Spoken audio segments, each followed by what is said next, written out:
Hello and welcome back to Dave's Towpath Dawdles once more here in 2025 as we navigate our way to West Yorkshire and this wondrous industrial waterside here in Mirfield. The 1.25 mile long Mirfield Canal was built in the mid-1700s as part of the longer Calder and Hebble Navigation, connecting other rivers and canals across Yorkshire and in turn the wider expanse of the country with the River Calder. On our right, or left, whichever way you're looking, the line of bright orange floats protects Newgate Weir, where the Calder and the canal route we're exploring today separate. Meanwhile, towering up from the water behind us, there are also a couple of iron piers that once carried the former footbridge high across the water to connect with the Calder as it continued its journey west towards Huddersfield. And as we meanwhile make our way east beneath our first actually existent bridge of the day, the lock lurking beneath it actually serves multiple purposes. Ledgard Floodgate, part of this lock built in 1776, also protects the canal from the sometimes uncomfortably high levels of the Calder's waters. In one single year, it's been known to have been kept closed 33 times, so as to prevent canal and canal side ending up becoming one and the same thing. As it might appear clear to you already, being just a little canal doesn't mean there's little to see. Mirfield Canal included the barge building industry, which lasted right until 2009, with not one but two boatyards originally built for the slice of the business, plus another smaller one further back down the river at nearby Battyford. Ledgard Boatyard, the first to be born along this small water stretch, stood straight opposite where we now stand looking on Mirfield Marina.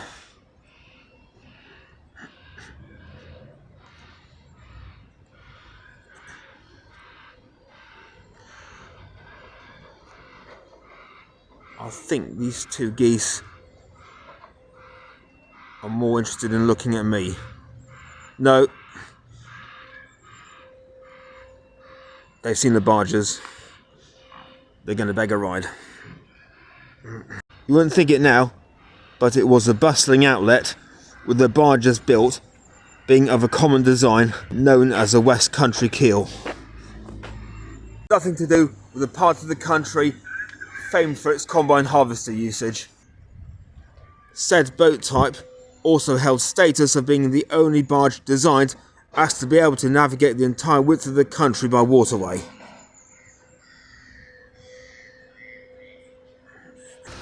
Hello mate, you fancy being on my video as well, do you? I take it that's a no. If any of you had already been looking up the canal on Google Map and come across a name St. Paul's Lock, well, I'm sorry to disappoint you guys, but there isn't a lock. The name is in fact owned by this relaxed looking array of recently built apartments backing onto the bankside.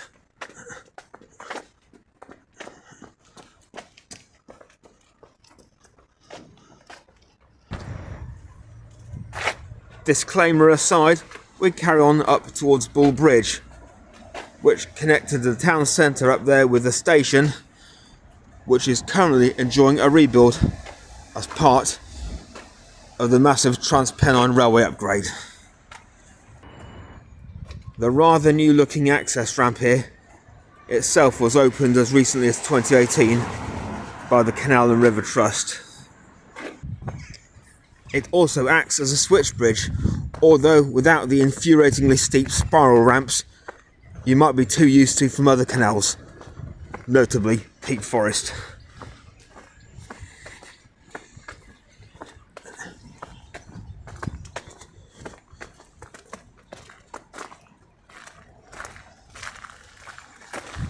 touching safely down to ground.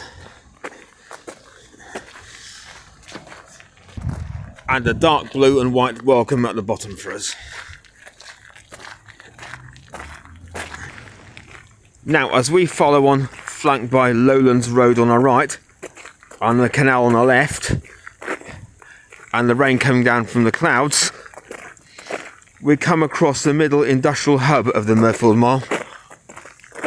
And when I say industry, believe me, I mean industry. In a century where the canal reigned as king, and the barge as its budding knight in armour, I reckon there's barely anything you couldn't find to pack on your boat at this very spot.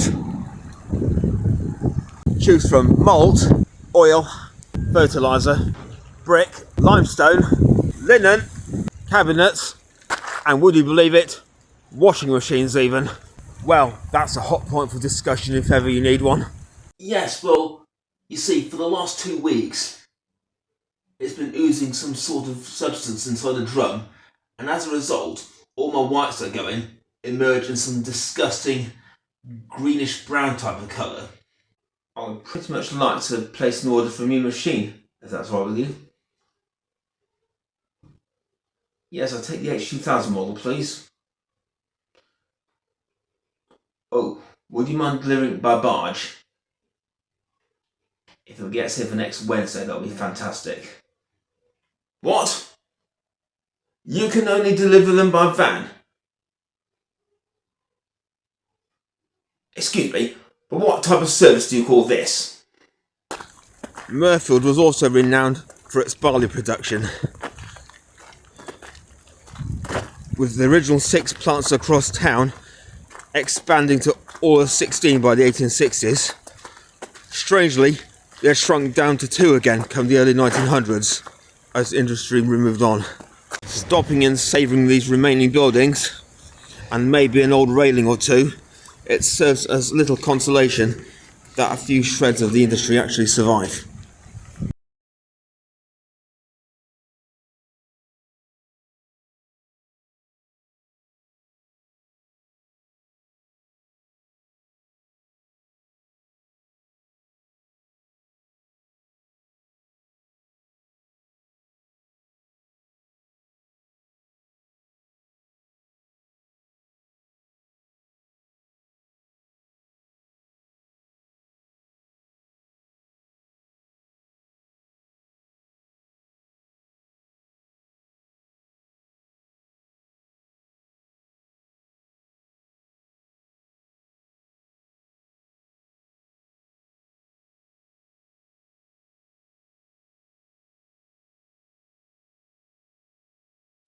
Safe to emerge from the bridge again, now it's finally stopped raining for the day, hopefully. As we leave Dual Bridge behind, this location actually serves up a classic TV comedy memory for me. I may have mentioned the classic TV sitcom Last of Some Wanted before. In the late 90s, Clegg and Truly take a barge ride along the Mirfield Canal. Poor old Compo being the less than willing barge donkey. And as they try and find a way of manoeuvring the barge underneath that bridge while Compo still holds on to it, it ends up somewhat wet for the weathered one. A boat with a little fan on it.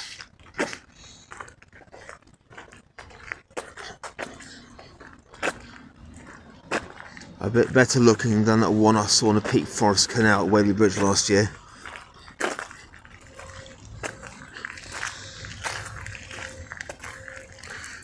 And here, a lovely little gold funnel. Looks like the occupants are embarking on a solar career.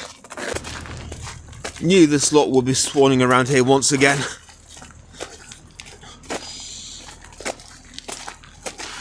Even though they're actually geese. Seeing how many puns I could get into 1 minute. Stick to the topic a moment, shall we, Dave? A little bit further along, and waterway meets railway again. the two robust abutments towering either side of the water are the remains of a viaduct which once carried the former Spen Valley line from Huddersfield towards Bradford and Halifax.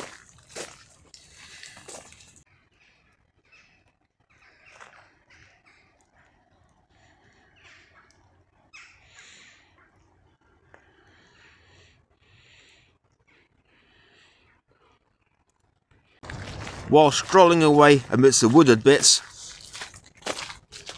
I should bring you up to speed once again. As I mentioned before, we are on what forms part of the larger Calder and Hebble Navigation.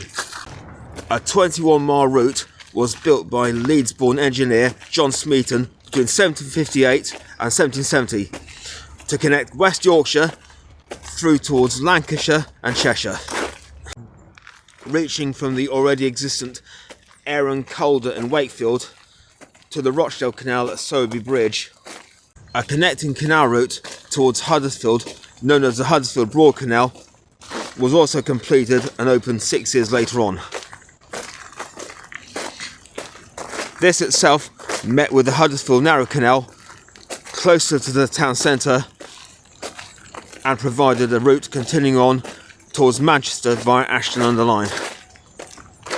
Nicely implying, as we look back once more at this geese, as it's finally gone dry again, that with the Rochdale corridor as designed by Scotsman John Rennie, there were really 2 ways you could reach the other side of the Pennines by boat. Crafty that, isn't it?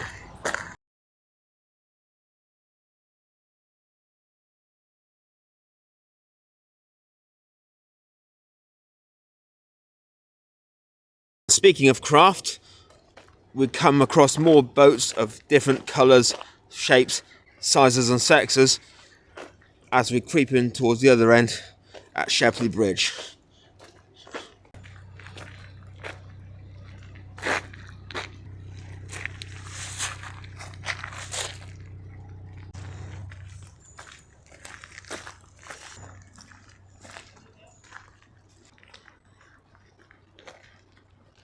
Between this and Mirfield Marina and the other one at Batterford, over 370 barges were constructed during its heyday.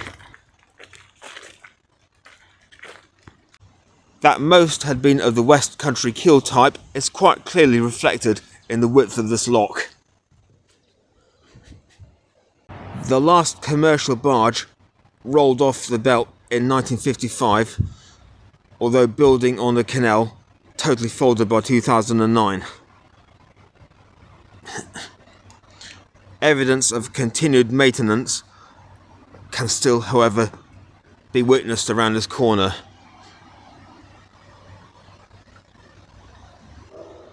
And while it's doubtful you can still order a boat from anywhere around here, you can at least hire one out today for that leisurely trip along these ambient West Yorkshire waters. Preferably in more sociable weather standards. The Shepley Bridge end of the canal also scores points above the other with this sweet little, although quite plant-enclosed lockkeeper's cottage. A cosier place to sit and watch the telly while the canal water swells and swishes past outside I cannot begin to contemplate. Anyway, with the Calder creeping round to join us again behind these gates somewhere, I, however, have to be creeping off the other way to join the train. So I'm afraid I won't be continuing our journey along the navigation quite yet. Just leaving in to say thanks for joining me on my latest virtual voyage through the canals of England. Take care, safe towpathing, and I look forward to seeing you all again in 2026. God bless. Ta-da.